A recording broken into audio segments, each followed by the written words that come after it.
BenFlyingRetro, and I'm embarking on a quest to purchase every classic GI Joe comic from the original 80s and 90s Marvel run.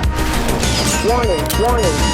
Hunting down individual issues from every corner of the globe in whatever order the universe decides to give me. Join me and my pal Steve every week as we discuss my latest find. Welcome to Chasing Joe. Chasing Joe.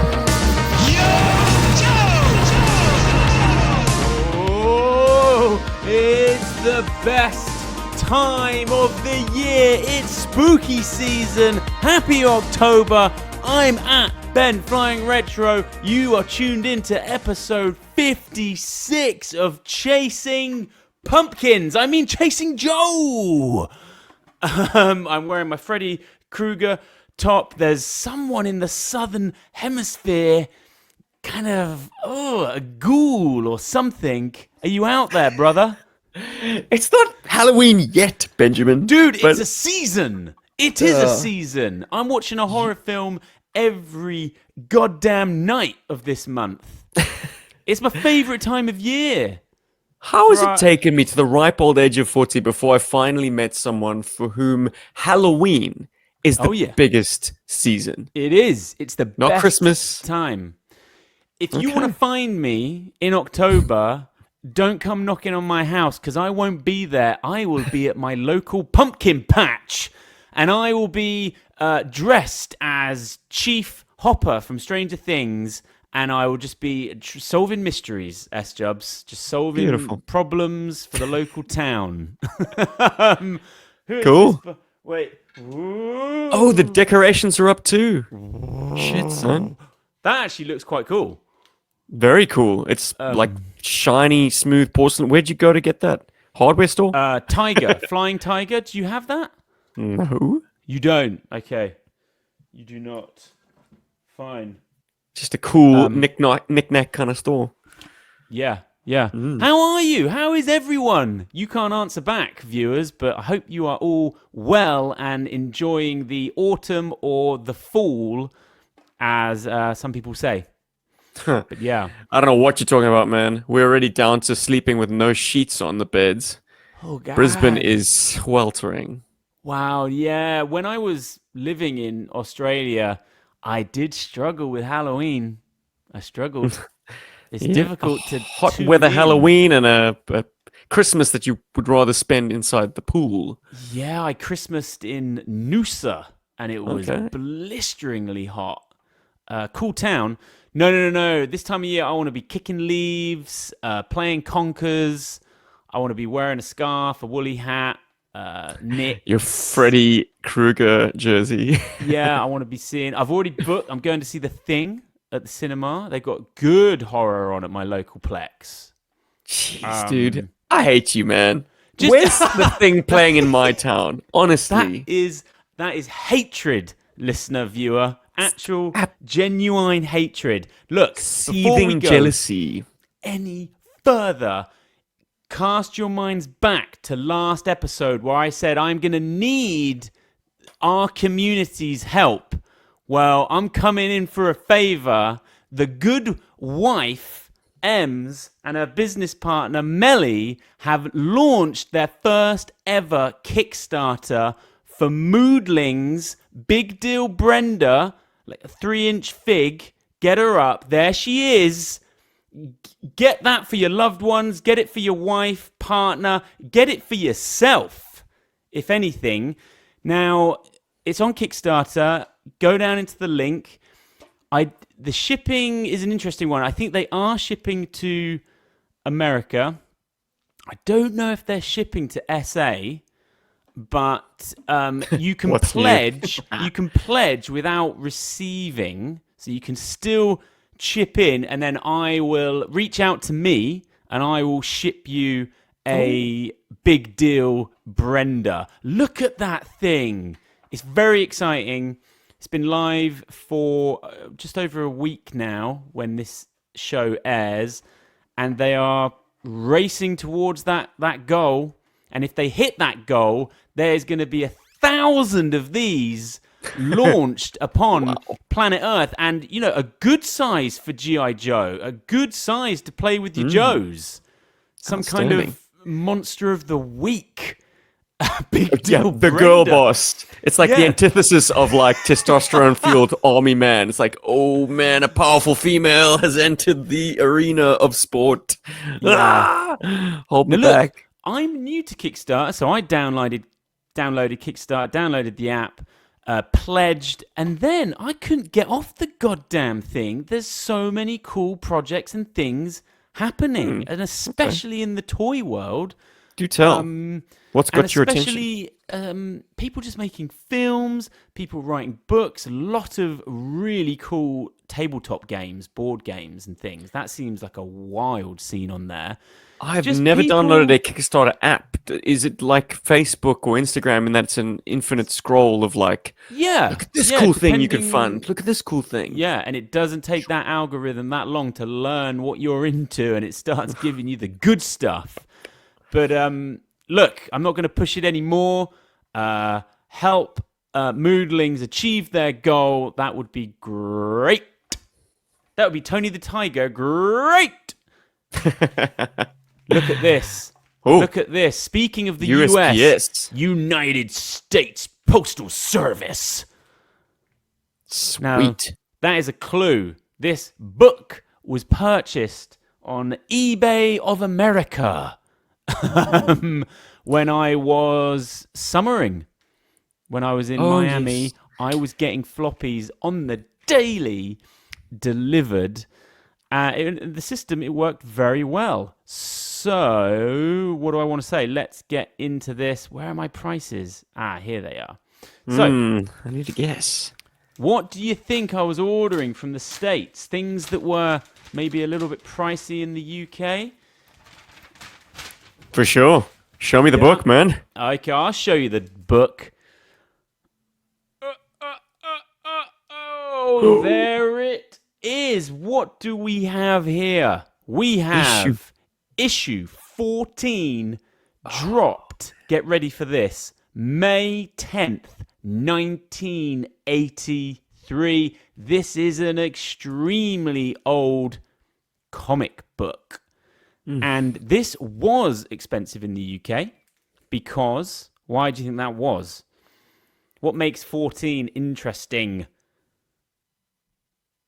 A reveal of Destro's face? Yeah, you nailed it. I mean, technically, it's kind of billed as his first appearance. I mean, he's on the cover, for heaven's sakes. Yeah. I don't know in the last panel of the book before... Was there anything? I don't know. Anyway, so this is going to be interesting because we haven't done this for a while because I've had so many donations. Give it to me in USD because I purchased it in dollars, so fair. Hit me. I'm going to say if you got it at a reasonable price USD, I'm going to say $20. $9. Whoa! Yeah, some Excellent. Absolute mother wanted like 40 quid in the UK. Wild. And that was cheap for US. I got a good deal on that one. I think you're right. It's a $20 book, maybe. So let's just do a tally. At episode 56, running total of £241.48, $324, 18 donations. We just keep on trucking. We're doing well. But I don't want to hear anything. I don't want to hear anything out of you because I have got to take us back to May 10th, 1983. I was 2 years old. Get in the DeLorean. Let's floor this sucker and see if these bastards can do 90. We're going back. Movies. We're going straight to the Megaplex. Now, I sent you an image because this, wasn't on my radar, but now I want this poster. Blue Thunder was the #1 film at the box office. So that is not Airwolf. That has nothing to do with Airwolf. And I always thought that Blue Thunder came out and then Airwolf was the TV show of Blue Thunder. Turns out they've got absolutely nothing to do with each other. Maybe they thought that Blue Thunder was quite fun, so they made a helicopter-based TV show. But look at the poster for it. Mm-hmm. That could be a great teaser for a film today. I mean, it ticks my boxes. Are you into it as much as I am? Oh, the text is incredible. In fact, So I'm going to do the good. listeners a treat. And do you want to read it for us, Ben? Dude, I'm too far away from the screen. All right. I'll give it a go. Dude, I'm 44. You think I can read text that small?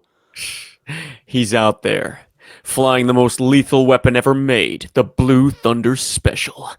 At his fingertips, an infrared camera that can see right through your bedroom walls, a microphone that can record your most intimate conversations, and a 20mm electric cannon with 6 barrels that can turn your neighborhood into a raging inferno. But he's not headed for a war-torn country. He'll be cruising the skies of America, and only one man can stop him from using it on you. I mean, this dystopian shit is really Dude, and also, can you imagine the marketing team commissioning a movie poster with that much text on it in 2025? And very little clarity. I mean, you see a city below, but you cannot make out the helicopter. Yeah, they don't make them like this anymore. That's a good teaser. Yeah, movie posters today are so on the nose. Yeah, this I know. Is special. It's the death of the movie poster. Mm. Yeah, have you ever seen that comparison? They're just all so similar as well. There's nothing kind of bespoke or individual about them because they got to get you bums in seats to get those insanity budgets back. And that's why we're not watching Blue Thunder this weekend. Boo. So just quickly, Airwolf, one of the best theme tunes ever. Any kind of nostalgia for it? Missed you probably? No, I mean it was well into reruns by the time I came out. Okay. So Airwolf was cool. Okay, Very out cool. of these, just tell me your favorite because these all go together. Airwolf, Street Hawk, Knight Rider. What are we saying? I'd say A-Team. I was. Do you know what? I was just about to say A-Team, but then I don't really think that isn't really the fourth. Kind of no unique vehicle in there. Are you kidding me? Dude, your screen is... there you are. You're back. So what do you take? Do you take the chopper? Do you take the bike? Or do you take Kit? Airwolf. Gotta be. Yeah. Just what a delight to have so much aerial photography. In a TV show. TV show. They were out there shooting real choppers. Unreal. Insane. Yeah, week to week. Theme tune. And also, I think it's another one of those shows. In your head, there's so many episodes. I think it ran for maybe just one season or at most 2. Wow. I need to look at how long things like the A-Team ran for. I don't know if that's another one. I think the A-Team got 5 seasons. Okay, fair. But by the end, documentaries I've watched say that the writing was on the wall. I mean, the George Peppard was hugely difficult to work with because he's a cantankerous old fuck and not very accepting of new cast members. So when they tried to push a woman into the show, big cast drama. Wow. Yeah. Well, look, there's more drama because I am playing on the radio David Bowie's "Let's Dance." That is a great song. 1983. I can't believe how old that song is. This is so weird. I was just thinking about that song the other day and thinking, wasn't that a challenge? Someone said to Bowie, yeah, you're kind of losing your pop appeal a little bit. Yeah. And then he came back with that and he was on top of the charts. Yeah. He reinvented himself. He had to. Look, we're going to get into Hollywood comics. I've given you some But there's something quite cynical about it. Sorry. It is Bowie, just saying... Yeah, I can do this. I can do this all week. You think I'm he not wrote it in a minute? It's this is pop garbage that they will gobble up. So let me just get this one out the door to keep me in the zeitgeist, term you love, and then I can go back to making the music I want to make. Yeah, for sure. Let's get into Hollywood comics, and we're gonna read this or that, but we're also going to get the Further Adventures of Indiana Jones, issue 9. You know that I love these Marvel zany licenses that they had back then. I want to read these books because having just seen the films at the cinema, you could go on these adventures with Indy. And in this issue, he's fighting some witch or something. I don't know if you've got the cover there. Is he? Looks like he's falling. He's falling. What's he up to? Come on, you want to go to the cinema and see an Indiana Jones film, and that's the cold open, don't you? With Craven the Hunter, or is it Kazar? Yeah. Craven the Hunter. He's like, you're not Spider-Man, but you will do. Dr. Jones. I just think it was a good time because I don't believe back then they would have been to kind of jump through so many hoops. They would have been loose, like, yeah, indie comics, do what you want. Star Wars comics, yeah, do what you want. Because no, we don't have any interior precious. art, but do you reckon that's a Harrison Ford likeness that they're using in the book? Or just generic hero man? Judging by that, I'm saying generic dark-haired hero. Are you? Well, like I said, I'd like to see an interior of this book. 83, so what does that mean? Temple of Doom had just come out? I guess, maybe. I'm not sure. Around that, 83 or 84. Anyway, also, make sure you pick up Uncanny X-Men 172. This looks right up my street. Wolverine's getting married, he's in Japan, and the silver ruddy samurai turns up. For my money, a good villain and a good boss in Children of the Atom video game, which I was a big fan of. They did try and do a Wolverine film, didn't they? In Japan, it was better than the first one, but still not great. They hadn't really hit their stride yet with well, I suppose they never really did hit their stride with the X-Men until Logan. And then that was the big swan song. But look, I didn't mind the first half of it. The idea of a Wolverine that is all of a sudden vulnerable is fun. Like, take away his healing factor. He's still a very competent fighter, but all of a sudden the stakes are through the roof. Because, like, if he gets shot, he will die. When you're older, that trope, you don't actually mind that trope. But as a kid, I hated the episode of whatever, or the issue of whatever. They don't have their powers. Spider-Man's lost his powers. Superman's lost it. I'm like, oh, that's why I'm here. It's like, just get them back. I really hated that trope. Look, that film does not both. as bad as Amnesia. That's my absolute worst. I can't actually have any kind of Amnesia storyline. I just can't. It's just horrendous. It's the worst. Ugh. Famously, they do it in season 1 of 24 or season 2, and it is insufferable. Anyway, I know that you're dragging me to the toy shop like Scout. I'll get you in there. You may have had to have been in a UK toy shop, but this caught my eye. Second generation Palatoy Action Force. I had a truckload of these before I had GI Joe O-rings. Okay. And I was getting them from Matcham's Market.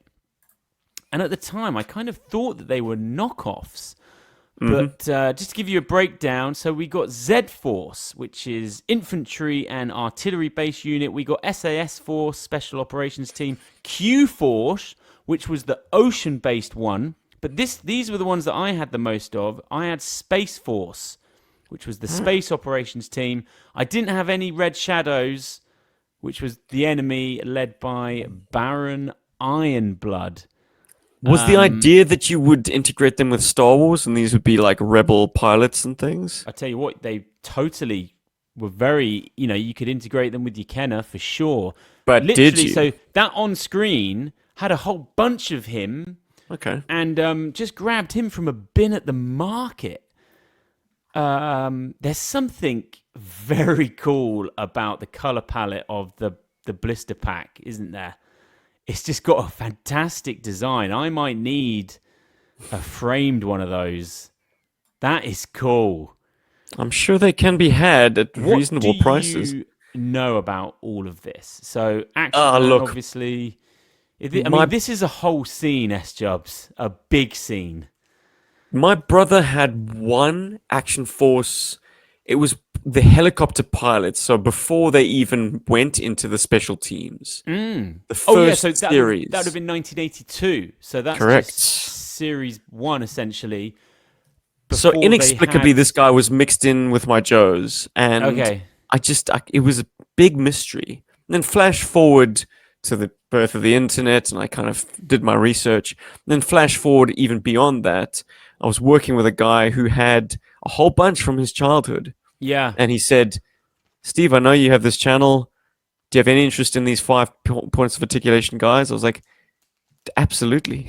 Like Yeah. you're telling this to I'm an addict. Okay, So we were quite harsh. this is crack to me. We were quite harsh on these guys in the playground. Because they can take it. You'd get teased. No, you'd get teased a little bit for having them. They were considered to be very basic, kind of cheap. Like something you'd pick up if you couldn't pick up a Star Wars figure or an actual O-ring GI Joe.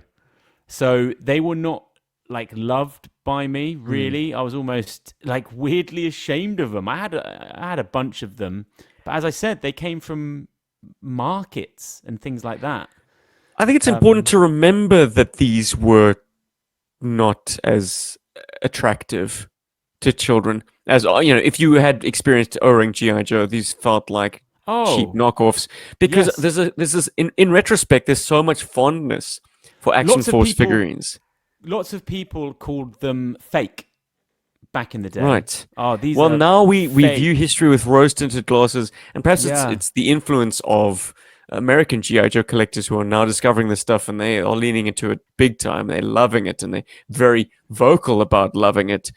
But at the end of the day, these are even inferior to vintage Kenner Star Wars. I'm going to say. Because their hands were terrible. They didn't. Some of them didn't really have fists. They had this kind of a vibe. Yeah. So the gun. Though granted, Kenner Star Wars hands weren't much better. Let's be honest. A lot of them were weird as. Yeah. Anyway, I mean, there's Red Shadows, Baron Ironblood. It's certainly interesting.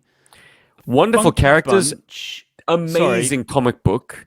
And yeah, I think all of those characters are ripe for updates into classified or O-ring retro versions. What is the name of the iconic toy? The Red Shadows skull thing. Have they just re-released it or done a... The Robo Skull. Yeah. Yeah. That's... I certainly didn't see one of those when I was younger. Look, we have got to start talking about this damn issue, but we can't talk about it until I've given it a good whiff. This is, like Legolas says, this is old. Very old. Jeez Christ. I mean, it just smells like a moth-eaten jumper that's been in your loft. And is you get it down and it's got holes in it and it's so musty. But as it should be, Ben. Kind of. Don't sour your face like this. You're on this know journey. You want the the physical smell. one. No, you would love the smell of this. Can I also How can say? you expect it to not have a bit of a musk to it? By the way, this is old. in really good nick as well. It does look it. And I saw some ones on UK eBay where they were being, hanging together. What do we think of the cover? The first thing I see on this cover, I always see this blue shirt that's just, I don't know, about to be in trouble because he is in the air and I don't know where he's landing. Yeah. It's a confused cover because we've got one miscolored blue shirt. That should be Flash on the APC. Dude, you're blowing my mind. Wait, who should be Flash? So there's a blue shirt on the APC firing away from it, firing towards the rear, and that is Flash. Oh, but he's colored blue. But he's got the the red face covering. Well, whatever. That's the colorist just I love just that. flatting whatever. color over whatever the pencils But were. do you know what? It still works. They're kind of overrun. It's like, geez, one of them's on there for God's sake. I mean, it's not. But where's he shooting then? He should be shooting into the vehicle. Yeah, true. So yeah, my explanation, Trimpy, who did this cover, was well familiar with the roster of the team. So in the pencils and perhaps the inks, this was clearly Flash. But then the colorists decided to go against that. Yeah, I like the teeny wheels on the APC. Teeny. It makes me think of the sort of 80s Lego space vehicles. It makes me think of those wheels. Rubber wheels with the Technic parts. Destro's drawn so good here. There's a lot of texture on his outfit. I'm very here for it. Are you talking about the interiors or the cover? No, I'm talking about the way he's drawn on the cover. Like his face is a bit crazy, but you're getting a good amount of flesh there. So if you're being introduced to this character, you're like, okay, he's human, and he's leading the charge. And he's got style, man. What is that? Like a vampire collar? Yeah. Count Dracula. Very much a Silver Surfer face at this point. They hadn't really kind of harmonized the art with the action figures kind of visage. Cobra, launching their first supervillain in issue 14. I guess. Yeah, sure. Anything you would like to say about the cover? I've got the Barcode Battler. Yes. Yeah, I mean, it's not necessarily one of my favorite ever covers, but it's very much of the time. Oh, yes. A time when everyone was still in their version 1 looks. A time when GI Joe had like 4 or 5 vehicles in their motor pool. A time when the backstabbing between Cobra Commander and Destro was all fresh and new and exciting and not completely played out multiple times. Dude, we are in the teens of the run, and it is so good. Yeah, it's a time for firsts. What does this issue mean? Anything like? When did you acquire this issue, or do you not even have it now? I don't have it now. You probably know all too well why that is. I mean, it's not the book that comes up on the cheap necessarily, and you know me, I like a thrifty find. And also, I think I mentioned to you offline that, or online but off record, that this issue takes place either before or after one of my all-time favorite GI Joe stories. Yes. So leave that in the imagination of the listeners. Which is it 14? I mean, sorry, is it 15 or is it 13? Yeah, that's good maths. Numbers. So sorry, I always get confused. This is your favorite issue, yeah? No, this is the one. This is adjacent to my favorite. Yeah, no, absolutely. And then your first ever issue, which you have nostalgia for, is we've danced around that one too. I forgot. I know the cover, Heat Viper. They're all busting out. Issue 130. 130. You also love though, yeah, because it's your first. Got Larry Hama to sign my original copy, and he couldn't understand why, because it was in such shitty shape. But I was like, of course means it was. a lot to me, man. S-Jub's book. They're all in crap shape. Jeez, they're all bad. There's no boards. There's no bags. There's only a savage. There's only enjoyment of this amazing object that I hold in my hands. All right. Destro Attacks! Destro Attacks is the name of this issue. We open with Quinn, Snake Eyes, and Dr. Venom in this bunker that's underneath a river. Their storyline is sort of the B storyline. They're trying to escape this situation, working together, these three parties that don't trust each other at all.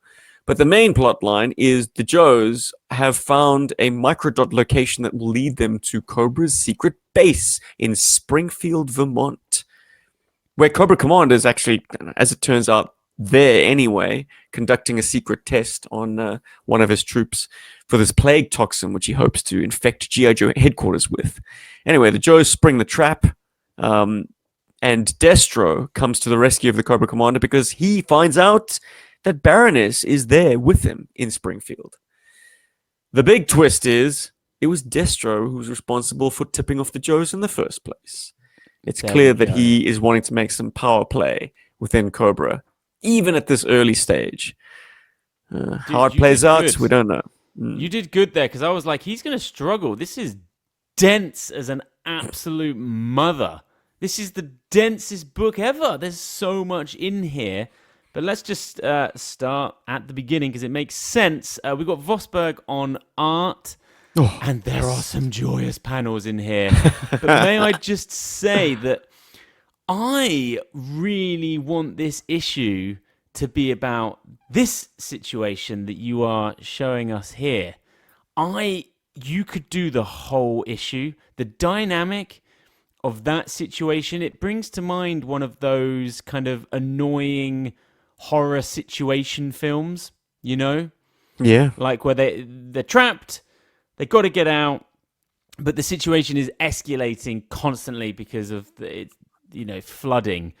But I have to say, I really enjoyed that first panel, and I enjoyed all of this particular storyline. Good tension, loads of dialogue.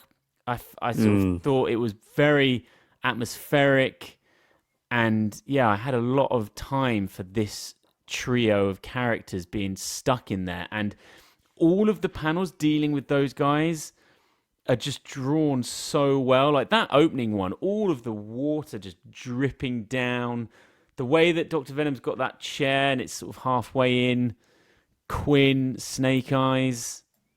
Yeah, are you here for that? Oh, absolutely. I mean, you're going to make me tip my hand as to what my favorite G.I. Joe issue of all time is. Yeah, it's absolutely dealing with these three and their shifting trusts.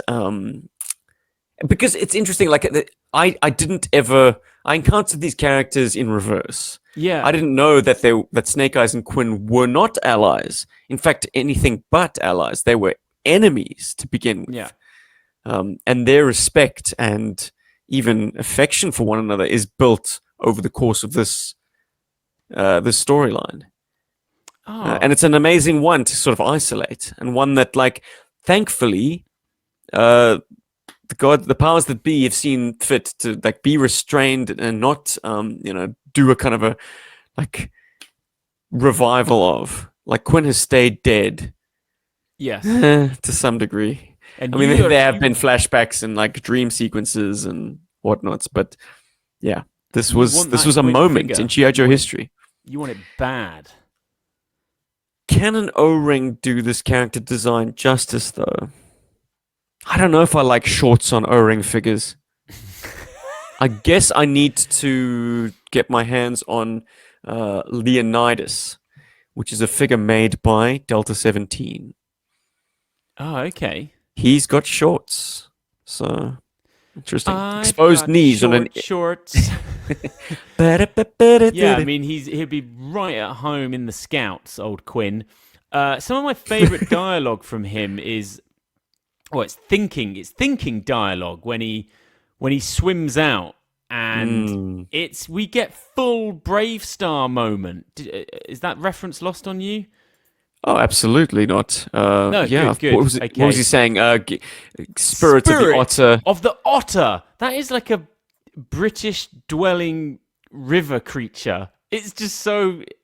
Otters make me laugh. Then he backs it up with... It's not exclusive to Britain. No, otters are all over. It's not exclusive, but it's very Farthing Woods. Spirit of the otter, help me dive deep. Spirit of the bear, give me strength to open this door. And Spirit of the weasel, give me counsel to outwit this Dr. Venom. I mean, he thinks very Shakespearean, this guy. Look, Brave Star never, ever wanted the spirit of the weasel or the otter. Well, to his detriment. I mean, this is cool, man. This is just so cool. And this predates Brave Star. So give Larry some credit. He was doing this sort of Inuit metaphysics. Who was Brave Star? Who was the big bad? Tex Hex. Tex Hex! Yeah. Yes! Dude, that's Creepy looking dude. Have you ever gone back to it? We should watch an episode. I reckon it's cool. I have gone back to it. Future, yeah, set in the future, but it's the Old West. Yeah, amazing. The the theme tune, the intro, will pump your nads for damn sure. It will. It will Breakfast Club pump your nads. I was delighted at just the kind of the economy of Filmation Studios at that point. It was very much like a lot of reuse, a lot of static frames, all the animation tricks in the world that you now catch wise to as an adult, but as a child, you're oblivious to. It swept up my boy for a while, I'd say, but we haven't revisited it. It was also another one of those shows that I think they used black background. They animated on black paper as opposed to light. Like it's got a very gloomy, oppressive. Yes, it's got that oppressive nature to it. I know exactly what you mean. What is his? Well, this is a Brave Star pod, which I actually do on Fridays. But what's his sidekick? What's his schnarf? 3030? Oh no, there was a little sort of prospector, a little elfish dude. Like, what was he called? Couldn't tell you. Look. I feel like these 2 pages that I'm going to show you now are kind of why we like comic books from 1983, because this is why you buy a ticket. Look at this. Shit, my dog. That's what the art used to look like back then. The vibrancy, the kind of the sort of disconnect from reality, but just subtly, almost a science fiction edge to it. As you said, this is 14. This is early, so they are still finding their feet with what this is going to be. But in these early issues, you do get some lovely panels. So to catch up the listeners, that would be a sort of a sequential. Okay, Ace is coming in with a Sky Striker to bomb the shit out of this Cobra base. Destro is sort of one hand shooting down the APC at this point. And these are all kind of strong vertical panels. Yeah. But whoosh, the pink whoosh on the Sky Striker. There is a weird amount of pink in that section. That's why I like it. And another thing that struck me as weird is like how Destro is colored. Very dark. Yeah, even his Schweid. His collar thing. Yeah. Yeah. He's got a very Star Wars sort of blaster bolt. Oh! And then, he's also launched 2 wrist rockets as well. Yes! Lovely touch, that. Through the kind of muzzle flash. Oh, he's going full offensive mode. I guess that's a kind of a... I don't know, like you call him a supervillain, and absolutely, this is kind of his finishing move, to be rattling off from his also machine the pistol underbelly and firing. The underbelly of the Sky Striker, that's just, makes you think of the toy instantly. Yes, absolutely. Did you imagine that centerline cannon to be a bomb? Yeah, I mean, look, how many times on a Joe podcast will this debate come up? It was very much a big old bomb for me. It doesn't have to be debated. Did you not have access to the blueprints, Ben? I got access to the goddamn thing right here. Bomb. I mean, look, you're definitely right with your cannon, but Now, well, I guess I came to the Sky Striker after the fact. Had I been a child with the Sky Striker, might have been a different story. I might have just been all heart and no or fuel. wisdom. I don't mind it being fuel. Fuel tank. I'm sure. even into that. Now, would you agree that we were reading our faces off with this book? Lot of bubbles. Lot of, comparatively to the later issues in the 90s, that's why I say it's so dense, because there is just so much raw information coming thick and fast. And yet the action is clean. Like, this whole sequence, fewer words spoken. But I've got to say, Ben, on this reread, the melodrama of Destro and Baroness felt very soap opera. Oh, yeah, but don't you think that's just synonymous with this time for I comics? just don't think it's as strongly written as what we know Larry to be capable of. Oh, there's some nice imagery, though. Yeah, I know what you mean. But he's writing for kids. Like, at this point in the book's history, there wasn't an adult fan base. And if there was, it was minuscule. So yeah, we'll get to that because we're going to call It's back okay. to that in the letters from the pit because I've got something to bring up from there that touches on that. Now, talk to me about a squad of airborne troopers. Talk to me about their visual. So Destro rescues his beloved and inadvertently, or very advertently, the commander by bringing in a whole bunch of Cobra Air Commandos. Oh, they look cool. They are pretty rad. Yeah, because They've all they got get like oxygen. Halo gear. Yep, oxygen. And look, they've got the Cobra insignia, but they're air division, so they got little wings on that Cobra. Forsberg does such a cute Cobra symbol, doesn't he? Come It on, looks like that it's got is- like ears. Love that. Well, Well- why are we not getting these? That's a good question. I don't know. I think it's such a blink and you miss it moment. Oh, do you not there lament are- not getting these? I think these would have been up my alley. They certainly would have been more up my alley than the Cobra Paraviper, which was an original sort of 25th anniversary or modern era Cobra design, Okay. which was plucked from nowhere. It was a purple Cobra paratrooper, which looked cool as hell, but Okay. like lacked some essential Cobra furniture. Right. Like a straight up blue shirt with like proper like Halo gear would have been cool as. What do you think about the GI Joe team's journey throughout this issue? Starting in the pit, they've got their APC. Well, it's not actually called an APC, is it? They don't call it an all-terrain armored transport. You're thinking of an AT-AT. This Oh no! would be Wait, the... sorry. Personnel carrier. I totally am thinking of an AT-AT. That's great. Oh god. APC, So- APC. Yeah, There it is. That is their vehicle for this issue. It's very. I want to say it's kind of real world Sure. I ish. always lament the fact that it's got a rag top. Yeah. What you fine folk got in the UK, though I'm sure you never saw it, was the ATC, which very cleverly replaced that rag top design with what you would interpret to be a more ATC? solid, yeah, Armored ATC. personnel carrier, armored Tactical carrier or troop carrier. Well, I forget what the acronym is, but I know that it was for the Z Force faction. So it was in that lovely green and black camouflage, and it Okay. has a very detailed interior.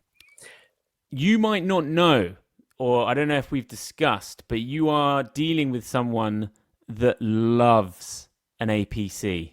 Oh, Now, do you know why I love an APC, though?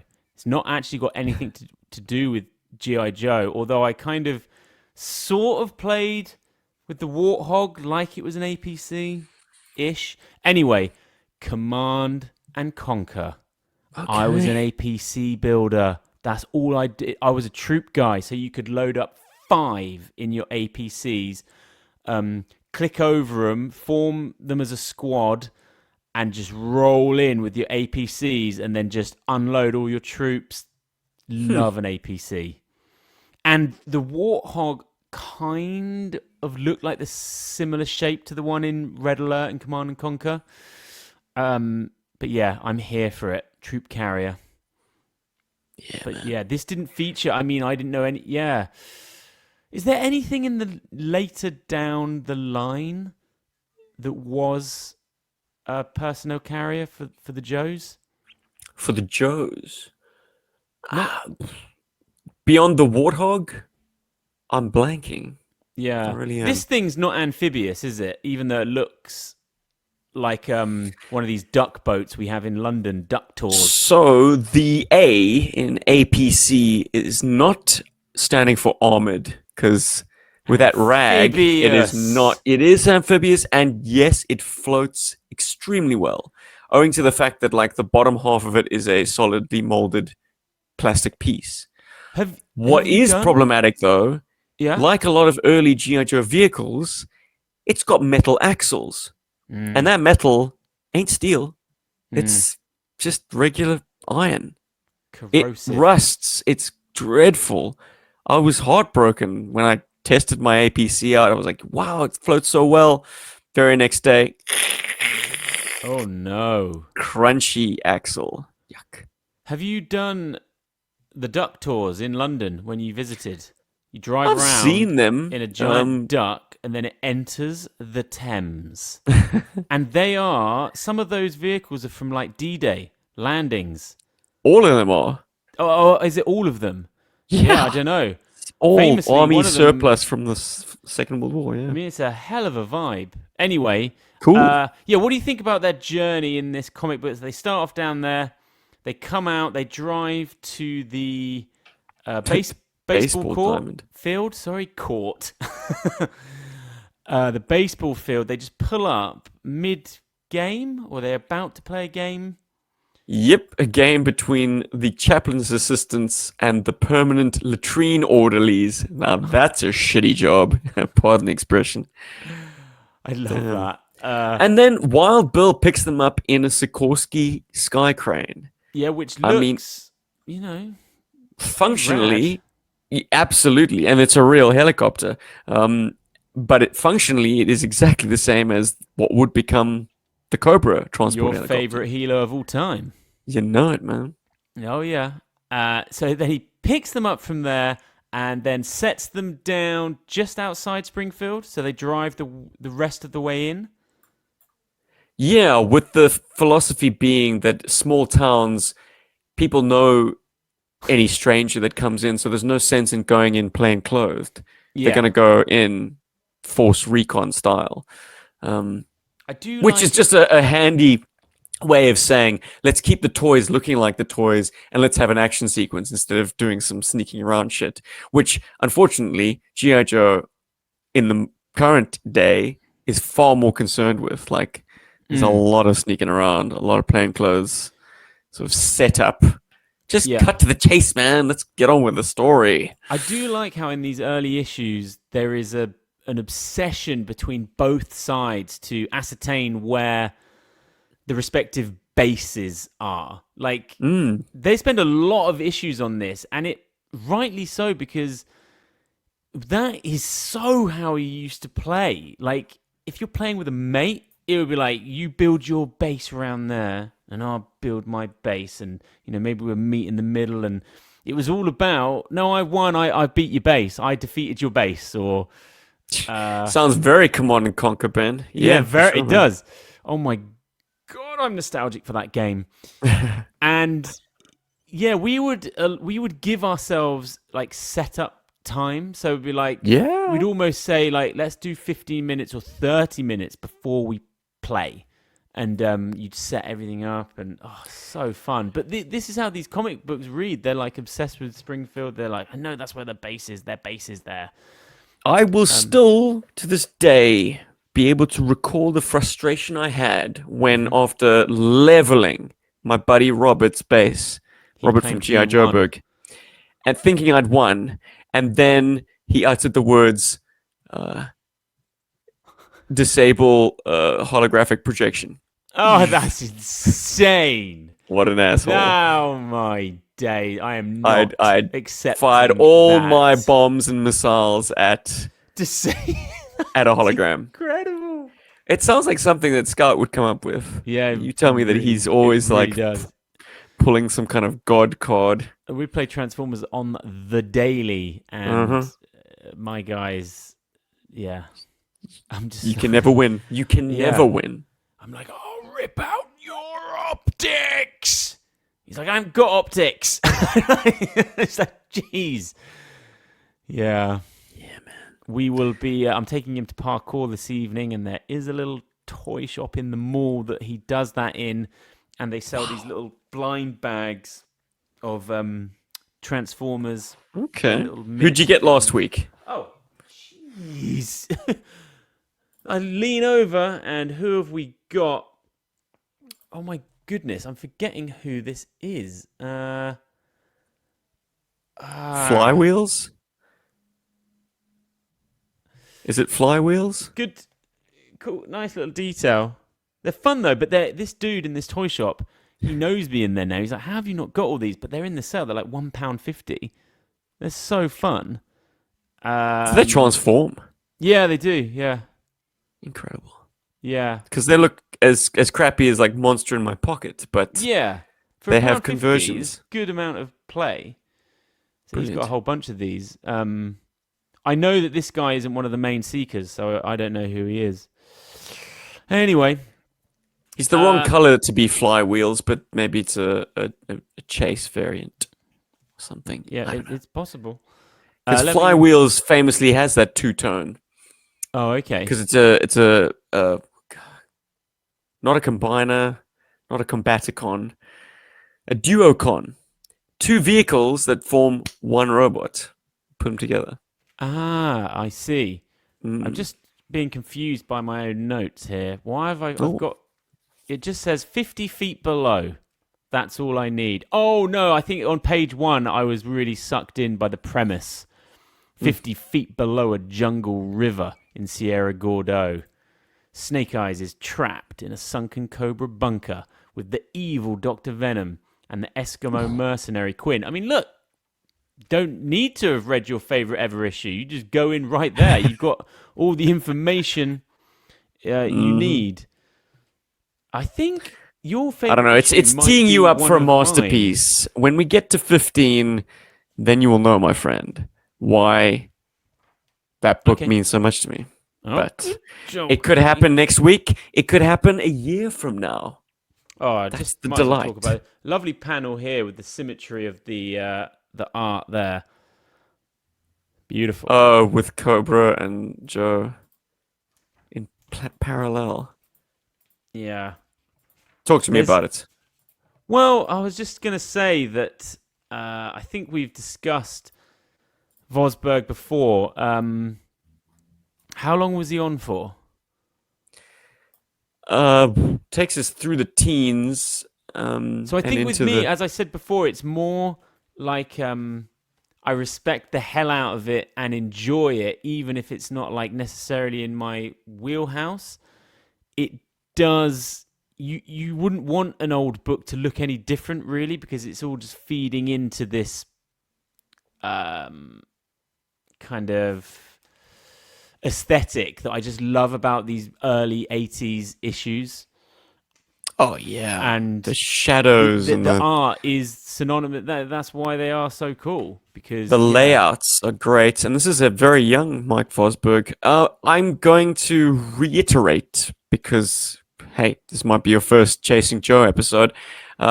Vosberg does my favorite Destro. Okay. I mean, it also yeah. helps that he was the first to do Dude, there's Destro some- in the comic book.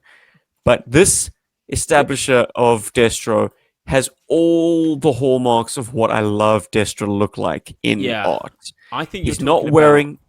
He is Yes. wearing trousers. They're not sprayed on. He's got all this technical greebly, this sort of about- Oh yeah. computer on with this device on his breast that kind of is has a strap to his belt. The belt has got detail. He's got grenades on the one gauntlet. He's got wrist rockets on the other. Pistol holster, the medallion, but most importantly, that head.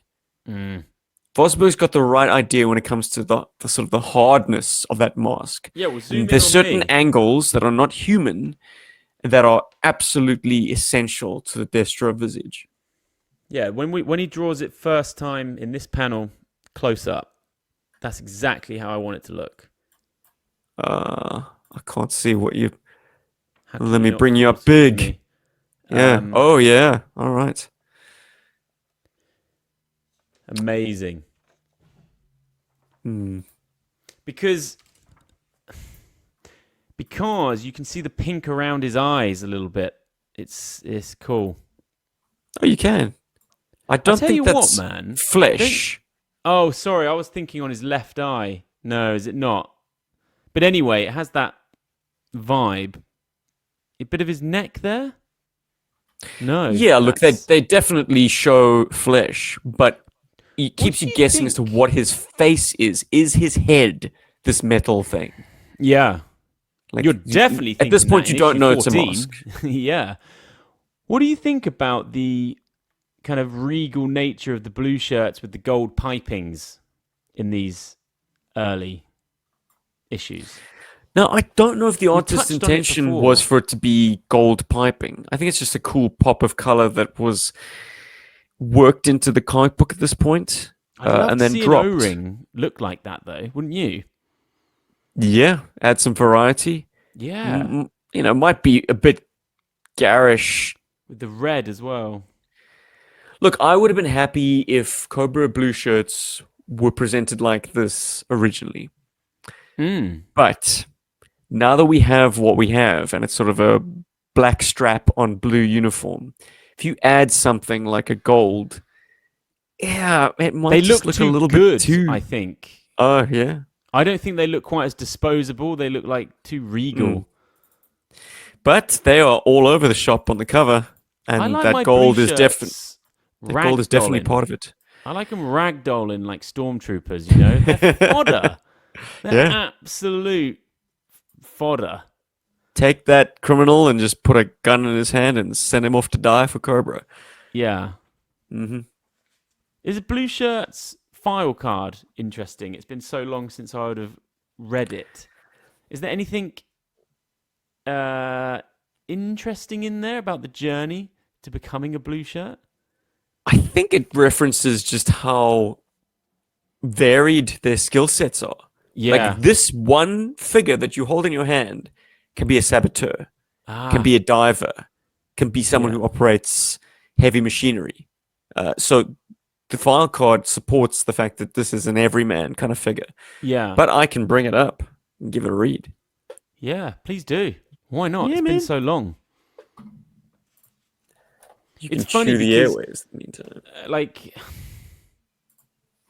why do you think they didn't re-release the blue shirt O-ring further down the line? Do you think they thought, oh, what's the point? Because as a collector, I had a couple and the Cobra officer, but I went on to troop build other Vipers in far. Well, that's what they wanted you greater to do, numbers. Ben. Yeah. Yep. It's They what I'm saying. spread. The one that you would think that you needed the most of, I actually had the fewest. So I was always struggling for blue shirts, actually. Yeah, that's why it's such a premium figure to track down now, because everyone wants to troop build them. When me and my mates got together and you could put a few together, it did look sick. It looked amazing, but Oh, you wanted to recreate that sunbow vibe. yeah, that's what I mean. Our play never really was like dripping in blue shirts. It was more like, oh, I've got 5 heat vipers. The cynical argument is probably the correct one. There was no going back to the basic blue shirt because they knew they could make far more money out of you as a consumer by making you buy, oh, this Viper, he's the one that has the rocket launcher. This Viper is used for urban environments. This Viper fights at night. It's like, okay, so I have to buy 5 at least of each of these. I mean, then that's if you had an army building mentality. If you didn't, you still had to buy 5 Vipers to have each individual one, at least represented once. Yeah. So, dude, smart. just- Make the money, baby. During that time, I just read the whole file card. Yeah. Anything jump out at you? Do No, you want to read it that's- for us? No, nothing If you can jumped read out. it. Nothing jumped out. No, I could. It's pretty far away. Jeez. All right, old I'm man. I'll squinting. do it again. They're One like of the they're nameless, snipers. faceless legions of Cobra Command. Each Cobra is highly skilled in the use of explosives, all NATO and Warsaw Pact small arms, sabotage, and the martial arts.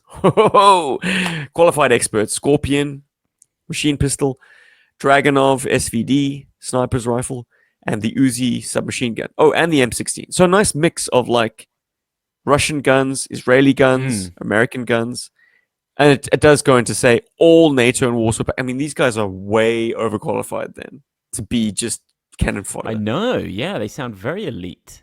Yes, and maybe that's a valid way to play them. Like But at do this you know what? early stage of Cobra, they only had these like really, really potent operators. Like That these guys were tracks, badass.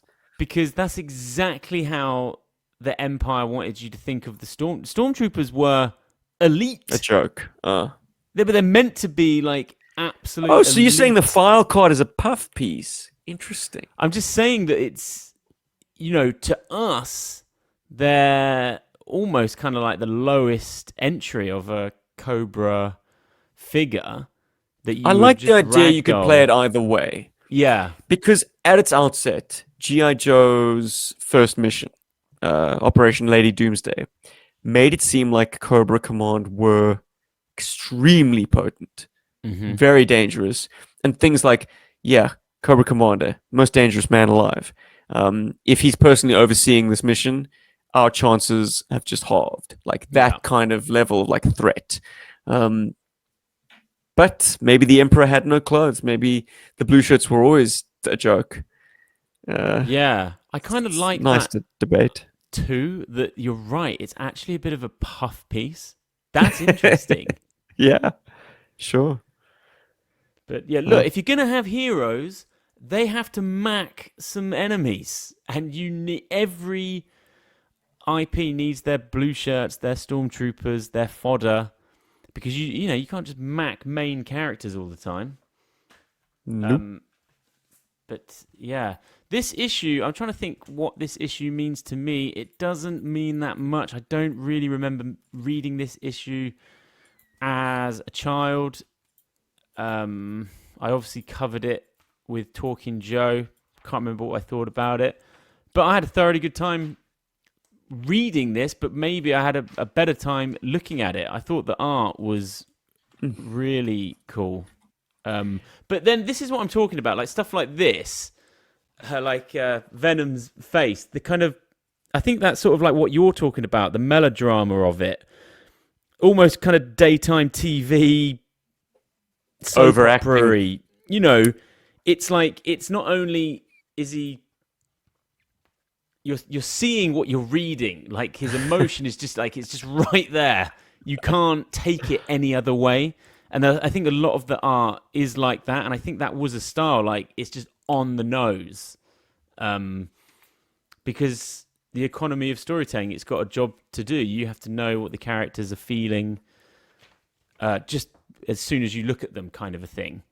I guess Could be mistaken. Yeah, well, look, yeah, absolutely. Venom is perhaps the broadest character in this plot arc, and yeah, he's absolutely gurning the shit out of it by the end of the book. Something that occurs to me, and I could not confirm or deny, but I have the feeling this might have been the first appearance of the Sky Striker. I thought when I was reading this last night, I was like, this feels early for the Sky Striker. I was shocked. Initially, on the cover, I thought, oh, generic planes. But no. Is this the first issue that features the Sky Striker? Gets a couple of nice panels. Yeah, it does get a little bit of a feature. I mean, it doesn't occupy. It isn't the sort of the hero vehicle of the book. It's not about the Sky Striker. It just plays a role at the end when it bombs this Cobra facility. But it does get some good appearance. It looks pretty. I've got a letter to do out. Yeah. Did you read the letters? I did. Always do. But I'm curious to see what jumped out at you. Yeah, and now I can't freaking find the one I wanted to talk about. It's time to get glasses, Ben. I do. It might. 44's no joke, S-Jubs. You're a spring chicken. Please.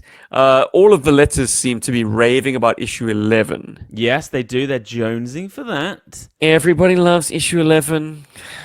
I don't know. I'm not one of those. Maybe Dude, I'm it's just one of my faves. Pipeline. I yeah? guess I'm just being contrary because I'm like, I just read it and I think it's one of the first great issues. I guess I lament the fact that it marked an end of the green shirt era. Like we'd just really? gotten going, and all of a It's sudden kind we of got all- guys like Gung Ho Doc, Airborne, stealing our thunder. Dude, you're breaking my heart. All of the things that's why I like it. We'll get into Anyway, it. I think I have found the letter. Dear Joe's, G.I. Joe is an excellent book. I've seen the ads on TV for this comic, and they do quite a job. They have my friends hooked. How about having the Joes team up with a superhero or a super villain? Cobra has been in almost every issue. Don't get me wrong. If it's action you crave, the pages of G.I. Joe is the place to find it. These are just suggestions from a pleased reader. Just keep up the good work. I know whatever you turn out will be to my liking. And I was thinking a similar thing. This is a new IP. You're only like 14 issues in, less when he wrote that in.